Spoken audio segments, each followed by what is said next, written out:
أعوذ بالله من الشيطان. يا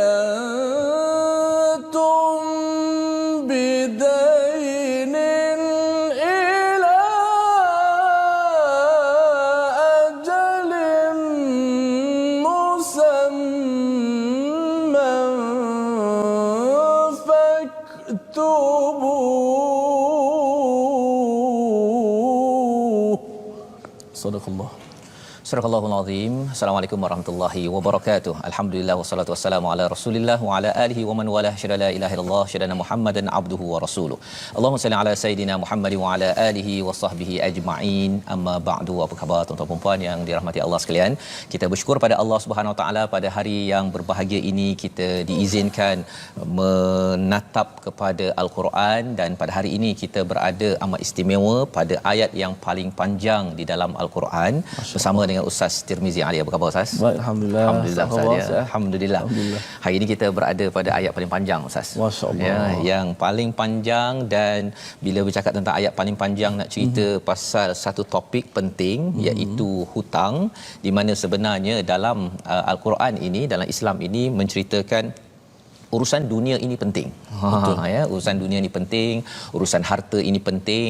Maka kita akan lihat pada hari ini muka surat 48 satu ayat saja Ustaz ya, yang harapnya pada tuan-tuan yang sudah pun ada PM saya ya, yang bagi personal message tentang hutang, pelbagai soalan, tuan-tuan boleh share, dan yang tidak ada persoalan pun, yang mungkin dah kata oh saya dah langsai semua hutang pun, jom kita share, kongsikan di Facebook masing-masing agar kita dapat memberi kefahaman yang penting, yang bagus berdasarkan pada hidayah Allah Subhanahu Wa Taala tentang hutang yang Allah seru seawal ayat yang Ustaz baca tadi Ustaz ya, wahai orang-orang yang beriman.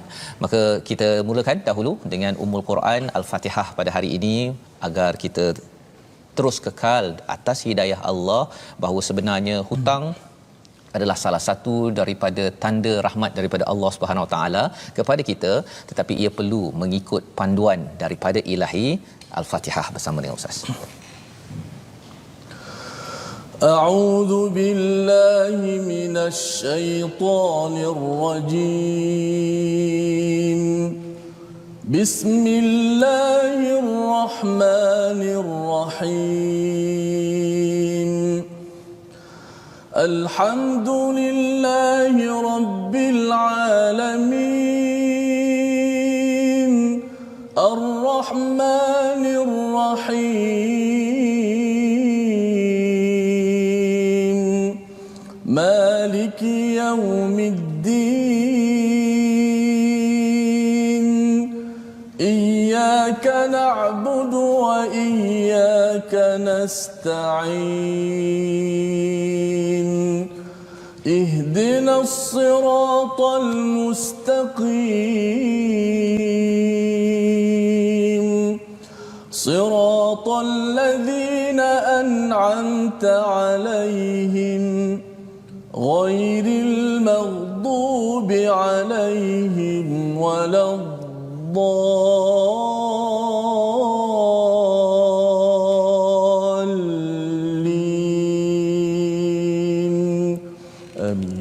Amin amin ya rabbal alamin. Alhamdulillah kita membaca surah Al-Fatihah sebentar tadi.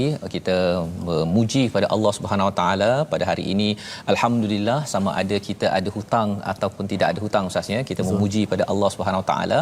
Dan satu ayat yang kita baca sebentar tadi, Maliki Yaumiddin, iaitu penguasa pada hari pembalasan Yaumiddin, hari agama, di mana Allah akan bertanya balik tentang din kita yang ada kaitan dengan dain, Ustaz, ya, ada kaitan dengan hutang kita. Allah bagi kita macam-macam di atas dunia ini. Ar-Rahman Ar-Rahim beri kita nafas, Allah pinjamkan kepada kita televisyen yang ada sekarang, Facebook yang ada sekarang, Allah pinjamkan umur yang ada sekarang. Ar-Rahman Ar-Rahim bagi kita macam-macam, tak cukup kita boleh minta lagi, tetapi apabila kita baca Malik Yaumiddin, kita akan bertemu dengan penguasa hari agama, penguasa yang berkaitan dengan hari ad-dain, ya. Din dan dain ini daripada kata akar yang sama, Ustaz, ya.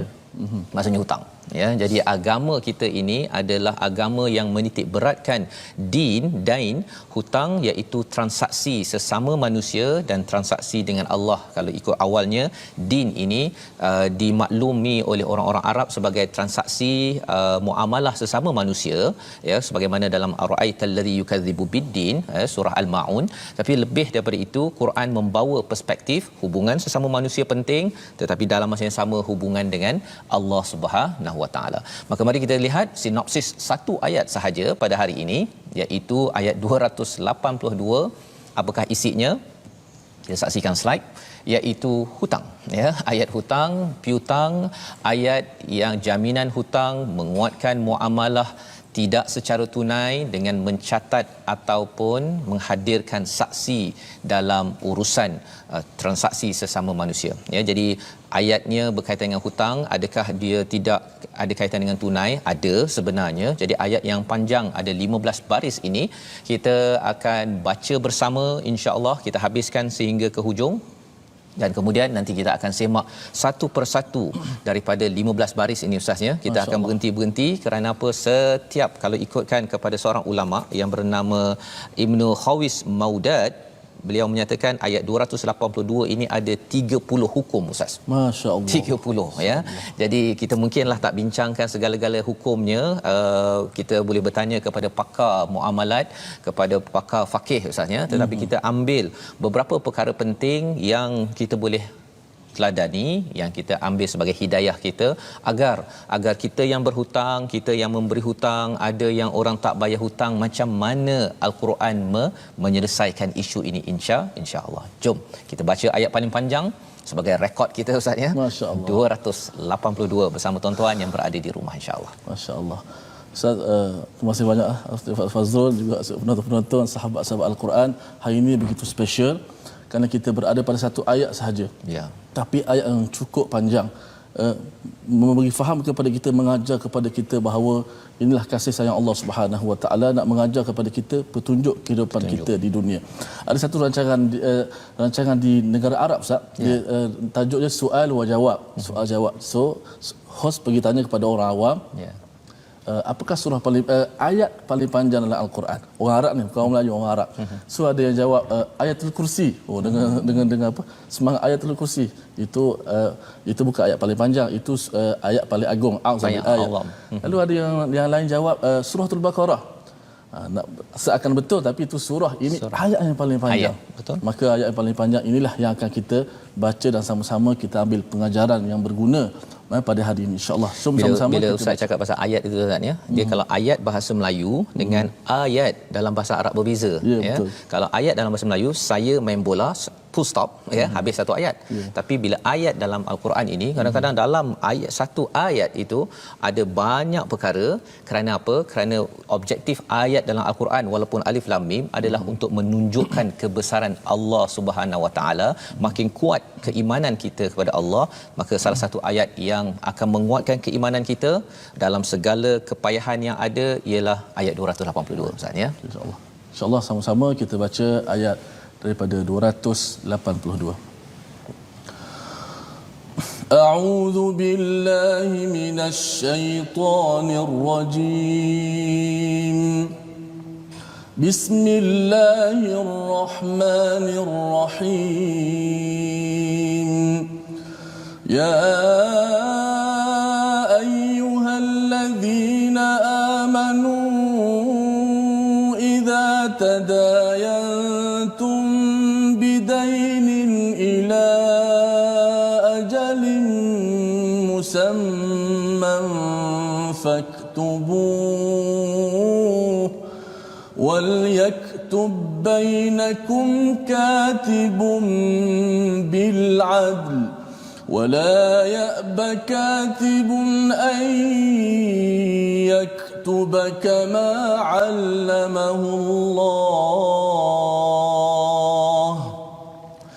فليكتب وليملل الذي عليه الحق وليتق الله ربه ولا يبخس منه شيئا فإن كان الذي عليه الحق سفيها أو ضعيفا أو لا يستطيع أن يمل هو فليملل وليه بالعدل واستشهدوا شهيدين من رجالكم فإن لم يكونا رجلين فرجل وامرأتان ممن ترضون من الشهداء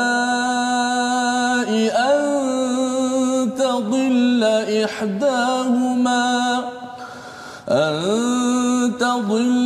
إحداهما فتذكر إحداهما الأخرى ولا يأبى الشهداء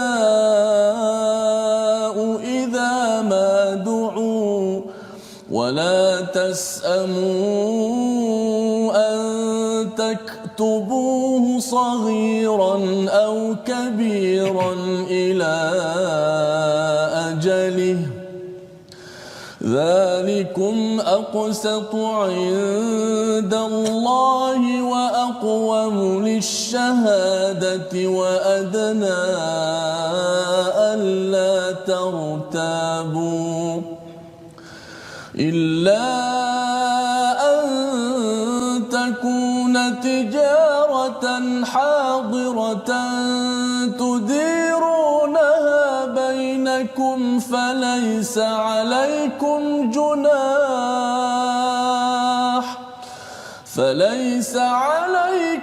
جناح ألا تكتبوها وأشهدوا إذا تبايعتم ولا يضار كاتب ولا شهيد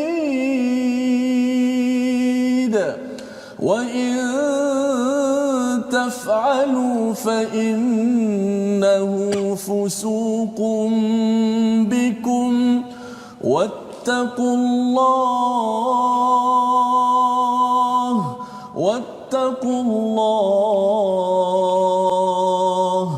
ويعلمكم الله والله بكل شيء عليم. صدق الله العظيم. Surah Al-Azim. Alhamdulillah sahaja selesai kita dengan ayat 282, ayat yang mendebarkan. Ada yang menulis di Facebook kata ayat ini mendebarkan, ya. Memang mendebarkan kerana Allah memanggil kita dengan ya ayyuhallazina amanu selepas daripada ayat 281 iaitu wattaqu yauman turja'una fihi ilallah, iaitu dan takutlah pada hari kamu semua dikembalikan kepada Allah Subhanahu Wa Taala. Ayat ini adalah perantara di antara ayat riba, ya, dan selepas itu adalah ayat tentang hutang. Ya, maksudnya orang yang berani lagi melawan Allah, ya, bukan sekadar melawan Allah. Allah mengisytiharkan perang apabila masih lagi dia nak ambil riba, ustaz, ya. Ambil riba maksudnya ialah pinjaman-pinjaman yang dikaitkan dengan riba. Ada 4 golongan. Yang pertama, orang yang memberi riba itu, memberi pinjaman, dia menambah, ya, bayaran, dan orang yang mengambil pinjaman itu, yang ketiganya penulis, dan juga yang keempatnya saksi, ya. Empat itu dilaknat oleh Rasul sallallahu alaihi wasallam, yang kita doakan agar kita dimudahkan urusan, ya. Kerana apa? Kerana muka surat 44, 45, 46 bercerita tentang infak, memberi. Ayat ataupun muka surat 47 banyak bercerita tentang memberi pinjaman ustaznya, tetapi memberi pinjaman yang menekan dan menzalimi, itu namanya riba. Dan Allah menyatakan pada ayat 48, kalau perlukan bantuan, ya, perlu berhutang, hutang yang tidak ada tambahan inilah yang dibahaskan pada ayat 282. Jadi ya ayyuhallazina amanu, wahai orang-orang yang beriman, maksudnya untuk memahami ayat ini ustaz ya, kita kena bina iman, dan Allah memanggil kita dengan nama yang mulia walaupun mungkin iman kita pada waktu hari ini nipis, ya, kulit bawang ustaz ya, tetapi masih lagi Allah memanggil dengan ya ayyuhallazina amanu. Allah siapkan mindset kita, kamu nak dengar, saya nak dengar ayat ini kerana iman pada Allah, saya nak dengar apa pesanan Allah kerana saya percaya, saya beriman pada para malaikat yang mencatat apa yang saya buat selama ini, saya nak ikut Rasul, saya beriman pada akhirat, pada kitab, kepada qada qadar. Katakan hari ini saya ada banyak hutang ataupun saya dah langsai hutang, kita nak dengar apa yang Allah nak sampaikan. Idza tadayantum bidainin ila ajalin musamma, ya, apabila kamu berhutang dengan hutang sampai kepada batas waktu yang ditentukan. Di dalam bahagian ini saja ustaz ya, idza tadayantum, kamu berhutang, bidainin, dengan hutang. Di sini saja ulama menyatakan ada 3 transaksi yang berkait dengan perkara ini. Yang pertama, kalau kita ada jual beli, ya, maksudnya itu tadayantum, ya. Kemudian kalau kita ada buat pesanan, kan ada pre-order kan, kita order dulu tapi barang tak sampai, itu juga adalah tadayantum bidainin, dengan hutang. Dan juga yang keempatnya ataupun yang ketiganya, kalau memang kita ni qard ataupun hutang, ada kawan kita bagi hutang, ya, kawan kata saya tak ada duit lah, boleh tak, saya tak ada apa, susu anak, tak ada pampers, tak ada diapers, tak ada apa-apa sebagainya, jadi tolong pinjamkan duit pada saya. Maka Allah menyatakan ila ajalin musamma, bila ada masa tertentu perlu melunaskan bayaran, faktubuh, maka tulislah. Itu adalah poin penting yang perlu kita beri perhatian. Dan ketika mengkaji ayat ini ustaz ya, saya dapati sebenarnya bila ada banyak persoalan yang sampai pada saya ialah persoalan selepas dia dah bagi pinjam. Selepas bagi pinjam. Bagi pinjam. Ada seorang kata bahawa saya bagi pinjam pada kawan saya, dan kemudian kawan tu tak bayar-bayar lagi, dan dia tengok kawan dah tukar kereta, dah renovate rumah, dah pergi umrah sekali. Kan? Tapi hutang tak bayar. Dan bila dia dah SMS, WhatsApp tak juga dibayar-bayar, sampai dia menaik malu untuk minta. Orang yang beri hutang tu malu. Yang beri hutang. Jadi bila saya tengok beberapa persoalan yang ada, kebanyakan persoalan itu selepas dah bagi hutang. Maksudnya selepas bagi hutang. Tetapi Allah nyatakan di sini sebelum lagi, ya, perkara sebelum ini kita kena semak dahulu, iaitu faktubu, hendaklah dokumenkan, hendaklah tulis. Ada yang kata kalau tulis dekat WhatsApp je boleh tak? Kan? Ataupun saya tulis dekat SMS, okey aku bagi kau pinjam hutang. Ada yang telefon je ustaz. Telefon kat kawan, boleh tak pinjam RM50? Kan? Dia telefon sahaja, dia kata tak apalah RM50 kan. Kau hutang minggu depan bayar ya. Sebenarnya kewajipan pertama yang Allah nyatakan pada line, okey, baris nombor 2 itu adalah faktubuh, kita kena tulis. Kita kena tulis. Nanti kita akan tengok nanti tulis tu ustaz, kecil ke besar kena tulis. Okay. Ya, tapi Allah mulakan dulu dengan yang paling strict, yang paling penting sekali, iaitu faktubu wal yaktub bainakum katibun bil adl. Ya, hendaklah ditulis, ya, dan hendaklah seorang penulis di antara kamu menuliskannya dengan benar. Katibun bil adl, dengan adil. Ceritanya ialah pada zaman Arab dahulu ramai orang tak boleh menulis ustaz. Tak boleh menulis. Jadi bila nak cari penulis ini sukar, dan kena cari juga, ya. Sukar pun kena cari. Kalau zaman sekarang dah mudah, ya. Maksudnya memang perlu sangat kita mencari, dan syarat penulis itu yang mencatat dokumen tersebut mestilah adil. Ya, adil itu maksudnya apa? Dia memberi keadilan kepada orang yang memberi hutang dan orang yang dihutangkan. Ya, jadi dua-dua pihak dia kena adil. Dia tidak boleh ada sebahagian ustaznya dia lawyer ke ataupun dia punya company secretary ke yang menulis. Dia menulis untuk yang si penjual sahaja. Ya, jadi dia tidak menjaga keadilan untuk orang yang diberi hutang. Jadi itu kena beri perhatian. Ya, pasal biasalah ada lawyer ke ataupun peguam ke, dia kalau boleh dia dah bekerja pula tu dengan sesebuah syarikat, dia tulis apa sahaja untuk kepentingan yang memberi hutang. bukan orang yang menerima hutang. Jadi kena adil kedua-dua perkara tersebut. Wala ya'ba katibun an yaktuba kama 'allamahullah. Wala ya'ba, ini maksudnya apa tuan-tuan? Daripada perkataan aba, iaitu jangan dia enggan seorang penulis itu bila dia diminta untuk menulis seperti mana yang Allah ajarkan. Ya, ceritanya apa? Kalau ada orang minta tulis, ya, untuk tulis dokumen ke apa ke, kerana kita ada kemahiran membuat dokumen ataupun menulis, jangan aba, ya, jangan enggan. Pasal apa menulis ni ustaz? Bukan dapat duit pun, ya. Ada setengah orang dia kata okey tak apa, saya bagi servis untuk menulis. Okey, bagi orang yang beri hutang, kadang-kadang dia tak nak ambil servis yang kena tulis, kena bayar. Ya, tetapi bila kita faham ayat ini, kalau kena bayar, perbincangan dalam tafsir Al-Munir oleh Syekh Wahbah Zuhaili, dia kata kalau perlu bayar pada penulis tersebut untuk siapkan dokumen. Zaman sekarang ini kalau syarikat ada company secretary, ataupun kalau kita boleh tulis sendiri, kita tulis, tapi pastikan tulis seperti mana yang Allah ajarkan kepada kita, iaitu mestilah bersifat adil. Falyaktub wal yumli lilladhi alaihil haqq, ya, iaitu maksudnya apa? Dan hendaklah orang yang berhutang itu merencanakan dengan jelas. Yang ini adalah perkara yang amat penting ustaz, ya. Pasal biasanya apa? Biasanya bila cakap tentang menulis dokumen ini, satu cabarannya ialah ada orang yang tak tulis. Itu satu hal. Yang kebanyakannya, saya pun pernah ustaz, ya, bila kawan nak pinjam RM50, takkanlah nak tulis ke, kan, kita bagi pinjam je lah, kan. Rupanya paling kurang pun caranya ialah kita tulis dekat WhatsApp ke, tulis kat SMS ke, kat email ke, message. Itu adalah faktubu, ya, dan tulis itu dengan adil. Dan kalau ikutkan kat sini, falyaktub wal yumli lilladhi alaihil haqq. Perkataan ini amat penting tuan-tuan, iaitu dan hendaklah dia menulis, penulis itu menulis, dan hendaklah dibacakan orang yang ke atasnya hak. Apa maksudnya kat situ? Katakan saya yang berhutang, saya kena wal yumlil, iaitu imla. Imla ni kita beritahu kepada penulis itu, okey, saya berhutang RM50, bukan yang memberi hutang, yang berhutang. Perbincangan tentang perkara ini ialah apa? Iaitu untuk orang itu sedar apa yang ada dalam dokumen tersebut. Biasalah ustaz, ya, biasa kalau katakan saya nak berhutang, saya akan cakap pada katakan kawan saya A lah contohnya, saya perlukan duit, saya perlukan segera, saya akan bayar insya-Allah. Dia ada insya-Allah ustaz. Besok pagi duit masuk, kan, saya akan terus bank in. Waktu nak berhutang itu menangis dengan segala insya-Allah, masya-Allah semua keluar, kan.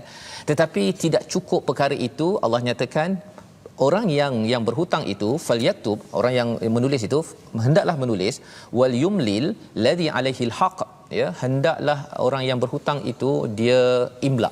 Imla tu dia cakap okey, saya berhutang dengan A sebanyak RM50, ya, dan akan dibayarkan ila ajalin musamma pada 20 hari bulan Ogos contohnya. Orang yang berhutang itu kena cakap, ya. Ini asal daripada Al-Quran.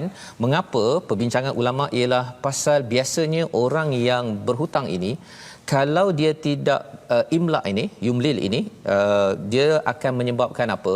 Dia okey apa-apa saja, yang penting duit dapat ustaz, bayar RM50 dah, kan, tak kisahlah. Dan kemudian isunya selepas dia dah dapat duit, dia mungkin kata hari tu kau tak bagi RM50, kau bagi RM10, betul RM10, dapat RM20 je. Dia dah mula tidak bersyahadah, tidak bersaksi, padahal dialah yang berhutang tersebut. Jadi aktiviti untuk imla ataupun bercakap kepada orang yang menulis, katakanlah yang berhutang itu yang menulis contohnya. Jadi yang diberi hutang kena bercakap, bahawa saya memang berhutang dengan awak, akan dibayar sekian, ya, dengan kebenaran. Wal yattaqillaha rabbah. Ini perkataan yang amat kuat. Kalau ustaz boleh baca balik ustaz, ya, line nombor 3 itu, daripada fal yaktub sampai kepada wala yabkhas minhu syai'a. Ya, sebelum kita tengok apa kepentingan perkara ini. Baik, terima kasih ustaz. Bila saya baca ayat panjang tadi, ada penonton Zainab Razak kata mendebarkan ayat ini. Ada penonton komen kata bila Ustaz Tarmizi baca tadi tu, saya sangat berdebar-debar menunggu habiskan bacaan ini. Maka saya jawab, saya sendiri pun tengah baca, saya mendebar-debar untuk menghabiskan ayat ini. Kenapa? Kerana bila sebut hutang ini, ia berlega dalam kehidupan kita. Kata Imam Ar-Razi, Ustaz, kenapa ayat ini paling panjang? Dikata ayat ni kenapa paling panjang? Ialah sebab ayat ni memanjang hingga ke hari akhirat. Oh betul. Sebab dia tak akan selesai dekat dunia, dia akan bawa pergi hari akhirat. Dah sebab, meninggal pun masih lagi hutang betul. ni. Sebab tu begitu panjang Allah Taala huraikan kepada kita supaya kita tak sengsara di dunia, tak sengsara ketika mati dan tak sengsara ketika akhirat. Sebab dia memanjang hingga akhirat. Betul. So saya nak baca sikit ayat daripada Ustaz falyaktub Falyaktub. okey, falyaktub sampai minhu syai'a. Oh, masyaallah. فليكتب وليملل الذي عليه الحق وليتق الله ربه ولا يبخس منه شيئا. Surah Al-Azim. Dan hendaklah orang yang berhutang itu merencanakan dengan jelas dan hendaklah dia bertakwa kepada Allah Tuhannya dan janganlah dia mengurangkan sedikit pun daripadanya. Jadi orang yang berhutang perlu dia menyatakan kepada penulis wal yattaqillaha rabbah, dengan penuh rasa takwa Allah Rabbah. Dua perkataan itu sekaligus dalam bahagian lain nombor 4 itu, maksudnya jangan sekadar nak lepaskan diri dapat duit, tetapi perlu jangan memanipulasikan orang yang memberi hutang. Membawa kita pada satu perkataan, mari sama-sama kita perhatikan. Perkataan kita pada hari ini ialah dain ataupun dan, yang maksudnya hutang ataupun urusan agama 101 kali berulang di dalam Al-Quran, dan kita akan tengok apakah maksudnya lebih panjang pada hari ini. Kita berhenti sebentar Ustaz. Ya, betul. My Quran Time, baca faham amal insya-Allah. Insya-Allah.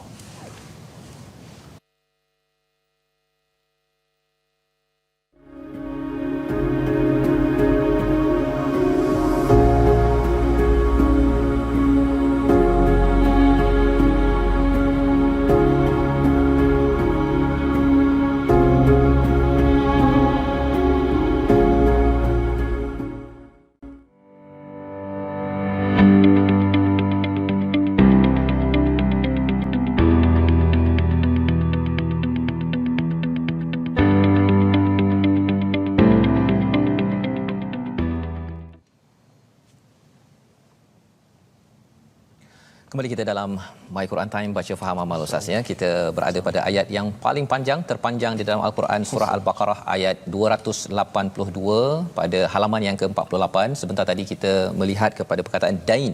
Perkataan dain ini maksudnya hutang, ada kaitan dengan din, iaitu kita ada urusan sesama manusia ya, kita ada urusan dengan Allah SWT, dan di akhirat nanti kita akan bertemu dengan Malik Yaumiddin yang akan bertanya tentang dain kita. Maksudnya jadi betul, ayat paling panjang tentang harta ni begitu penting Ustaz. Begitu penting Ustaz ya, dan itu sebabnya kita hidup dengan berharta, menggunakan duit ya, kita berinteraksi dengan manusia. Apabila interaksi dengan manusia sahaja, maksudnya bekerja dengan bos pun interaksi. Betul. Dan ada dain, maksudnya bos kalau dia bayar lambat, itu adalah hutang dia kepada pekerja, ataupun kalau pekerja itu sendiri dia ambil lebih daripada apa yang patut dia ambil, itu juga adalah hutang dia yang akan ditanya di hadapan Allah Subhanahu Wa Taala, Malik Yaumiddin.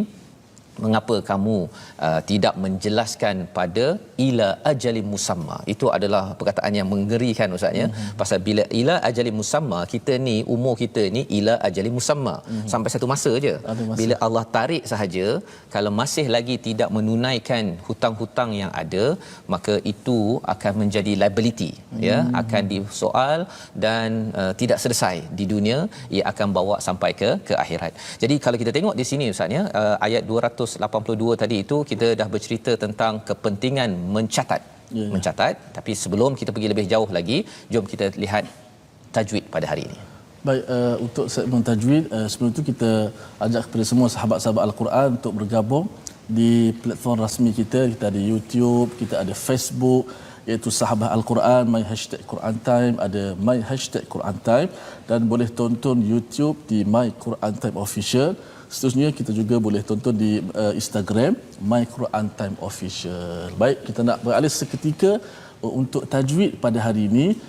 Kita nak menyebut tentang beberapa kaitan tentang makhraj ya, tentang makhraj huruf-huruf hijaiyah boleh kita saksikan di skrin kita berkaitan dengan ilmu tajwid pada hari ini, iaitu makhraj al-jauf.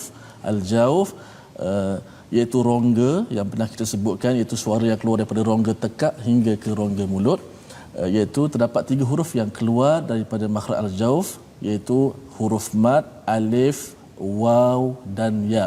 Dan kita ambil contoh satu huruf, iaitu huruf alif, dan kita contohkan pada ayat pertama kita baca pada hari ini. Memang satu ayat pun sah. Ya ayyuhallazina amanu idza tadayantum. Kalau kita pasang pada perkataan idza ada alif selepas zal, tadayantum selepas da ada alif. Alif itu adalah alif mat. Dari mana datang suara alif mat? Kita panjangkan suara kita kan, idza suara itu datang daripada disebut al-jauf, iaitu daripada rongga tekak sampailah rongga mulut. Suara itu keluar daripada kedua-dua rongga tadi, leher dan juga tekak. Maka tak boleh kita baca idzan keluar daripada hidung, sengaja nak terima makauhan yang tak boleh yang gitu. Ya, bila suara keluar daripada tempatnya, maka sebutan kita bunyi, sifat bunyi itu akan bunyi huruf yang keluar dengan tepat. Tapi kalau kita buat suara-suara sengau contoh yang, ataupun suara tak keluar daripada halqum, ya pun tak boleh. Suara mesti keluar daripada tempat. Ya keluar daripada rongga tadi, maka dia akan keluar bunyi yang betul. Yang betul. Itu contoh Ustaz. Masya-Allah. Itu terima kasih Ustaz ya. Itu huruf makhraj al-jauf ya, daripada rongga tekak hingga ke mulut sampai ke mulut ya. Itu cara membaca. Sebentar tadi perkataan yang kita baca pun tadi contohnya idza tadayantum bidain Ustaz ya. Makna pula Ustaz iaitu apabila kamu berhutang dengan hutang. Ya. Itu besar lagi makna tu. Maksudnya dia kalau idza tadayantum jika kamu berhutang kan, tapi kalau bidainin ila ajalin musamma maksudnya dengan hutang yang ada tempoh. Yang ada tempoh. Ada orang yang kata tak apalah, bila-bila boleh bayar kan. Yang itu okey. Tetapi kalau katakan ada masa tertentu yang telah pun kita setujui, maka apa yang perlu kita fahami sebentar tadi Ustaz ya, iaitu faktubu. Dan kalau kita perasan, kita tak cakap lagi tentang orang yang menerima hutang tu, yang dapat duit tu. Ini kewajipan bagi orang yang memberi hutang. Ya, dan bila saya tengok balik, rupa-rupanya pasal banyak soalan-soalan yang ada ialah pasal orang tak bayar hutang pada saya. Tapi kena tanya kepada orang yang memberi hutang, kalau saya beri hutang, saya dah tulis ke belum? Kan? Dah tulis belum? Satu. Dan yang keduanya, apabila kita tengok tadi cara orang itu menulis, mestilah orang yang menerima itu cakap saya berhutang atau bernilai sekian itu, dia mesti sedar tentang perkara itu. Cabarannya apa? Kalau katakan kita hutang ambil sesuatu servis daripada syarikat Ustaz ya, kadang-kadang dia ada tantangan kan. Kadang-kadang main tanda tangan je. Tak baca pun. Ya, jadi bila tak baca, sebenarnya orang yang memberi hutang ya, maksudnya hutang ni tak semestinya duit yang saya bagi pada Ustaz ya. Kalau kita bersama dengan syarikat, kita ambil servis utility kan, air ke, elektrik ke, telefon ke, semua itu adalah hutang sebenarnya. Ya, itu adalah satu hutang yang kita bayar, kita ambil servis dulu, kita guna dulu dan kita bayar pada hujung bulan. Itu juga adalah hutang yang perlu kita beri perhatian berdasarkan pada ayat 282 ini. Jadi kalau kita tengok seterusnya, fa in kana alladhi alaihi alhaqqu safihan, ini syarat kalau orang yang nak bercakap tadi tu, yang nak terima hutang itu dia tak tahu. Safihan ini maksudnya lemah akal, ataupun lemah keadaannya, dhaif, buta ke, tak nampak ke, ataupun la yastati'u, dia tak mampu untuk bercakap ataupun nak beritahu kepada penulis tu okey saya berhutang ke, dia tak tahu. Contohnya lah macam tadi Ustaz ni kan, ada dokumen yang ada tulisan besar, tulisan kecil, dia tak baca, dia tak mampu nak baca, ataupun dia memang dhaif ataupun safiha, tak faham. Bahasa jargon yang digunakan adalah dengan ini, bahawa dia pemberi kepada kontrak ini akan 2 tahun, 3 tahun apa sebagainya, dia tak faham. Jadi pada waktu itu wali ataupun penjaga dia mestilah beritahu balik bil adl ya, dengan keadilan. Sekali lagi, orang yang membantunya itu mesti adil, jangan manipulasikan. Dan seterusnya kewajipannya ialah wastashhidu syahidain min rijalikum, iaitu perlu ada saksi Ustaz. Itu yang kalau katakan saya nak bagi pinjam kepada ustaz contohnya RM50. Kalau ikut yang bahagian sini kena ada dua saksi lelaki. Dua saksi. Jadi kalau katakan saya nak pinjam RM50 boleh tak ustaz? Kalau katakan ustaz kata boleh sahaja, kalau ikut yang ayat ini tak ada saksi, sebenarnya ia bersalahan dengan bahagian sini. Adalah yang lebih mudah lagi, tapi Allah bagi yang strict dahulu. Pasal apa? Pasal lepas itu nak ambil RM50 pun susah ustaz. Nak ambil RM50 pun susah, apatah lagi kalau katakan lebih besar lagi 5 juta ke apa sebagainya, lagilah saya mana ada kan, kecuali apabila kita ada saksi ini. Mana saksi itu sangat penting Ustaz. Amat penting. Sebab saya pernah bila kita hutang, kadang-kadang kita rasa segan, tak apalah jangan bagi tahu orang aja. Kita segan. Tapi bahayanya katakan mati. Orang yang berhutang itu mati. Dia tak sempat beritahu siapa, saksi pun tak tahu. Betul. Orang yang isteri waris pun tak tahu. Bagaimanakah hutang tu bawa sampai mati? Sampai mati. Jadi kesian pada orang yang diberi hutang, kan? Dan kalau kat sini katanya fa illam yakuna rajulain, kalau tidak ada dua orang lelaki, maka seorang lelaki perlu ada dua orang perempuan. Maksudnya satu lelaki, satu lagi tak dapat, cari dua orang perempuan untuk mewakili seorang lelaki. Sampai tahap begitu itu sekali. Sunnah dalam Al-Quran. Ya. Dan bila saya fikir-fikir tengok balik, sebenarnya bila ada saksi ni ustaz ya, satu proses nak memberi hutang ni memang ketat sebenarnya dalam Al-Quran. Ya, dia bukan semudah bagi begitu sahaja. Pasal bila kita kata tak nak malukan dia, kita tak nak ketatkan, kesannya ialah lepas tu kita yang muka ketat nak minta kan, kita rasa alamak malu apa sebagainya. Padahal Allah dah cakap kamu nak bagi hutang kan, nak bagi hutang ikutlah cakap Allah. Ya.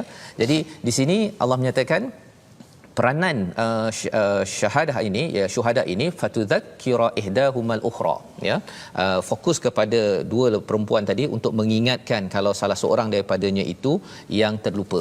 Ya, jadi saksi-saksi ini penting pasal isu kat situ adalah antadilla, ya. Kalau ada perkataan di sini supaya jika lupa, dia bukannya dia lupa dalam bahasa Arab ada nasya ustaz ya, tapi dekat sini dalla, tadilla. Ya, apa maksudnya ialah ada dua maksud. Satu, lupa disebabkan dia dah terlupa dia ada berhutang, dan yang keduanya ialah dia buat-buat lupa ustaz, sampai dia dah hidup dengan dia rasakan bahawa saya boleh beli kereta, saya boleh beli apa sahaja pasal saya rasa saya tak ada berhutang dengan sesiapa. Jadi bila ada saksi itu boleh mengingatkan balik antara satu sama lain dan juga mengingatkan pada pemiutang, wala ya'basyuhada'u idza madu'u. Ini penting sangat. Iaitu apa? Jangan enggan saksi-saksi ini apabila dipanggil. Siapa yang panggil? Orang yang memberi hutang ataupun penulis tadi itu. Dia kata kamu dulu bersaksi kan, okey, tolong datang balik, jangan enggan. Jadi dalam ayat ini ada dua, jangan enggan. Satu, penulis, kalau dah ada kemahiran menulis sebagai accountant, sebagai lawyer, sebagai accountant firms, jangan aba. Yang keduanya syuhada juga, jangan enggan kalau dipanggil. Kalau kena pergi mahkamah, kena datang. Dia tak boleh pula lama malas lah sebenarnya. Saya saksi itu saya nak tanda tangan je, saya malas lah nak deal dengan semua perkara hanky-panky ni. Sebenarnya kita menyahut kepada seruan untuk menguruskan hutang yang ada itu juga sebahagian daripada kewajipan yang ada di dalam Al-Quran. Wala tasamu. Perkataan ini ada dalam surah Yusuf, ya. Wala tasamu. Apa maksud wala tasamu ini? Allah dah beritahu dah, jangan kamu jemu menguruskan hutang ni ustaz ya. Ini kalau kita cakap tentang ayat ini, nak uruskan dokumentasinya itu leceh. Memang leceh bagi tuan-tuan. Mungkin kalau ala RM50 pun nak sampai tulis-tulis, memang leceh. Tapi Allah cakap wala tasamu, jangan jemu. Ada kepentingan ya. Perkataan ini jarang dalam Al-Quran. Satu dalam surah Yusuf, satu lagi dalam ayat inilah ustaznya, iaitu an taktubuhu saghiran au kabiran ila ajalih.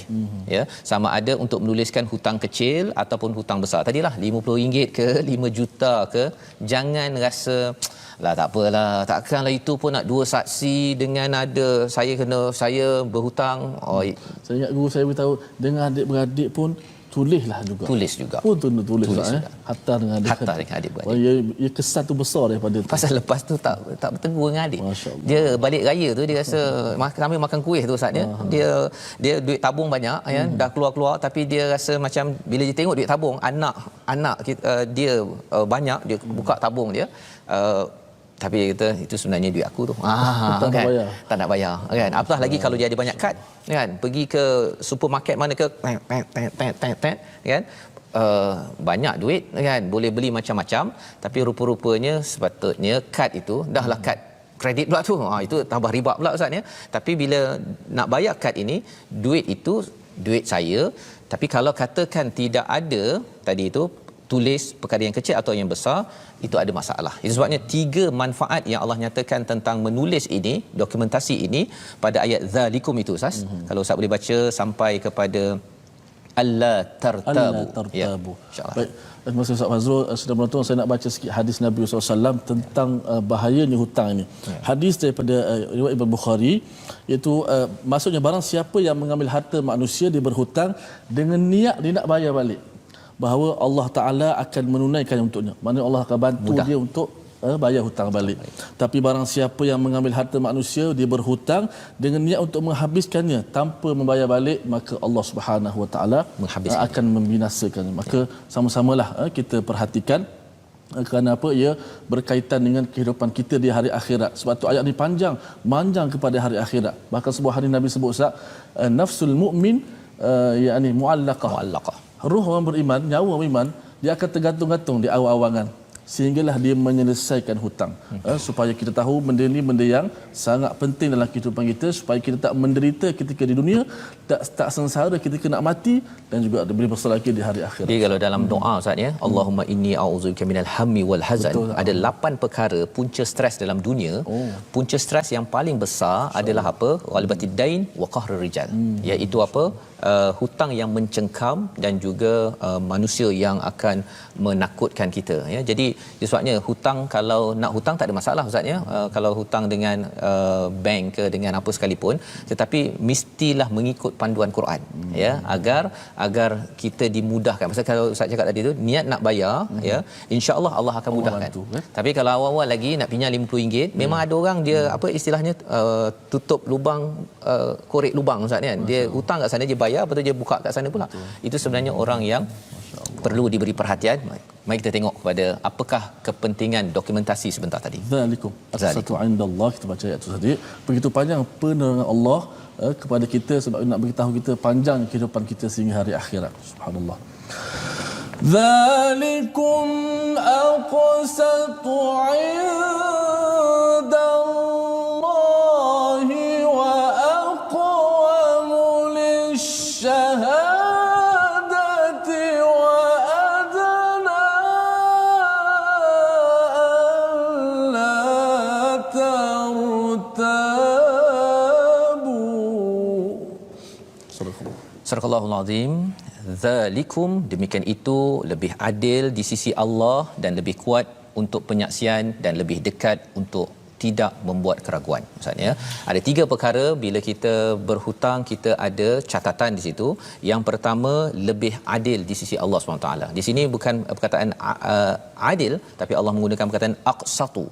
Aqsatu ini adalah adil yang amat detail. Maksudnya pasal apa? Pasal Allah tidak akan menzalimi seorang hamba pun, walaupun mungkin 10 sen daripada ahcong, kalau seorang Ahmad yang ambil, Allah tetap akan perjuangkan hak bagi seorang insan tersebut ya. Kerana apa? Kerana Allah memang adil ya. Allah itu amat adil. Itu yang pertama. Jadi bila kita mencatat, kita sebenarnya sedang minta Allah jadi pengadil. Yang pertama. Yang kedua, wa aqwamu lisyahadah, dan lebih kuat untuk penyaksian. Mudah nanti kalau katakan saya nak jadi saksi, saya nak minta balik, tunjuk dokumen saja kan. Dan cabaran yang ketiga, dan cabaran ketiga ini yang biasa berlaku ustaz ya, iaitu wa adna alla tartabu, dan lebih dekat untuk tidak membuat keraguan. Apa maksudnya? Ialah yang memberi hutang, dia kata tadi dia bagi 100 ustaz kan, tapi pasal tak ada catatan, saya dah bagi awak 150 tau. Kan. Dia akan over claim, minta lebih. Tapi orang yang berhutang, apa yang berlaku kalau kita belajar dalam behavioral economics, satu ilmu tentang psikologi manusia, ialah dia kalau bab-bab untuk diri sendiri ni, dia akan overclaim ataupun kalau sesuatu tentang diri, kelemahan, dia akan letak kurang. Jadi kalau dia hutang 100, dia kata tak, saya tak hutang 100, saya hutang RM50 je. Masya-Allah. Kalau bab yang lebih, dia cakap saya sebenarnya banyak derma sampai 1 juta padahal baru RM1 juta misalnya. Itu tentang psikologi manusia. Jadi bagaimana untuk mengelakkan daripada tartabu, daripada keraguan ini, catatan tersebut. Betul. Dan Allah menyambung illa an takuna tijaratan hadiratan tudirunaha bainakum falaysa alaikum junah. Jadi kalau katakan jual beli itu tunai, tak ada masalah kalau tidak ditulis. Walaupun kita rasa macam selama ni memang saya tak tulis pun kalau tunai kan. Allah highlight kan, nak ceritanya dokumentasi ataupun tulis ini dia memang RM50 ke, 50 sen ke, 100 juta ke. Poin dalam muka surat 48 ini adalah faktubu, dokumentasi ataupun catatan, ya. Dan nampak macam leceh tadi, tetapi Allah kata tahu memang kamu akan rasa leceh, tetapi lebih leceh ialah apabila adik-beradik bergaduh, betul kan, ataupun kawan lepas tu dia mula dah duduk pun macam bila kawan sebelah pakai telefon mahal, betul, dia dah mula tengok-tengok kan. Dan Allah menyatakan lagi, ya, wa ashhidu idza tabayatum, saksikanlah apabila kamu berjual beli, wala yudar, jangan menyusahkan kepada penulis dan juga saksi. Jangan menyusahkan perkara ini. Pasal apa? Kadang-kadang pasal bila bercakap tentang menyusahkan saksi ini, sama ada yang memberi hutang ataupun yang menerima hutang. Kadang-kadang yang menerima hutang kata pada saksi tu, kau janganlah beritahu bahawa aku ada hutang, kan? Ataupun kalau aku ada yang lain bawah meja, Ustaz. Bawah meja nak cakapkan bahawa saya tidak ada hutang. Maka semua perkara itu Allah tegur, siapa yang buat begitu fa innahu fusuqum bikum. Siapa yang menyusahkan penulis dan juga saksi, sebenarnya mereka itu fusuq. Ya, ada masalah fasik dalam hati itu. Maksud fasik ini ialah dia tidak taat, dia derhaka kepada Allah Subhanahu Wa Taala. Itu sebabnya Ustaz nak minta Ustaz baca kali akhir wa in taf'alu sampai hujung itu, kerana Allah bercakap tentang perkara yang penting, bagaimana kita menguruskan hutang, dan kita doakan nanti agar kita terpelihara daripada gejala hutang ini. Silakan Ustaz. Baik, sama-sama kita baca ayat yang di bawah sekali, satu ayat sahaja daripada ni, 2 baris yang ke bawah insya-Allah. Auzubillahi minasyaitanir rajim. Bismillah. Wa in taf'alu fa fusuqum bikum wattaqullaha wa yu'allimukumullah wallahu bikulli syai'in alim.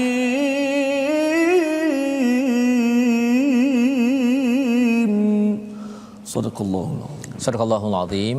Jika kamu lakukan yang demikian itu, iaitu memudaratkan kepada, menyusahkan kepada penulis dan juga yang bersaksi, maka sesungguhnya hal itu suatu kefasikan. Maksudnya orang itu keluar daripada ketaatan pada Allah Subhanahu Wa Taala, berbuat dosa besar, dan bertakwalah kepada Allah. Allah memberi pengajaran kepadamu dan Allah Maha mengetahui segala sesuatu. Bila kita bertakwa, apakah syarat takwa dalam ayat ini? Tulis hutang, Ustaz, ya.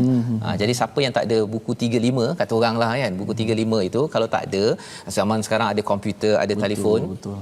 Kalau tidak buat, dan bukan sekadar catat sendiri-sendiri macam tu saja, dia kena ada saksi tadi tu. Kalau buat, itu tandanya bertakwa.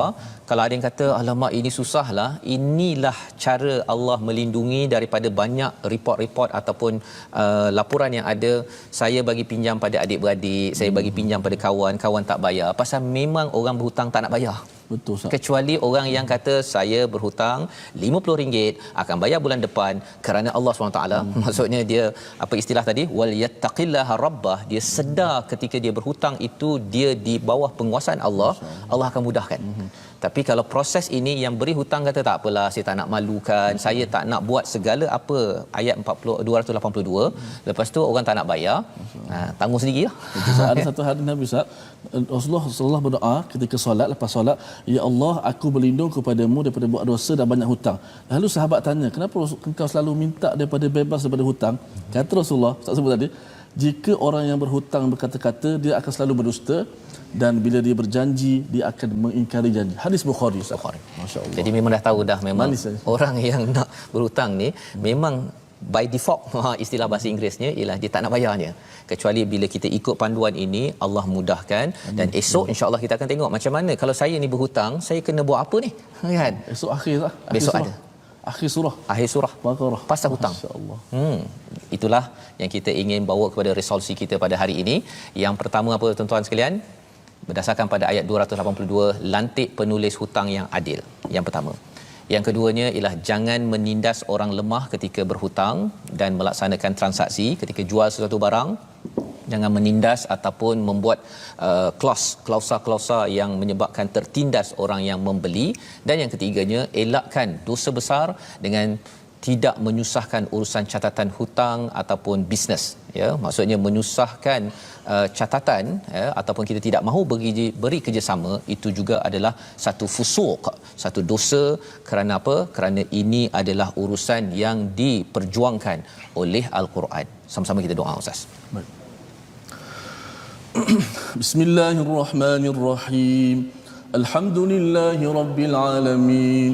والصلاة والسلام على رسول الله. اللهم إنا نعوذ بك من الهم والحزن. Ya Allah, sesungguhnya aku berlindung kepadamu daripada kedukaan dan kesedihan, ya Allah.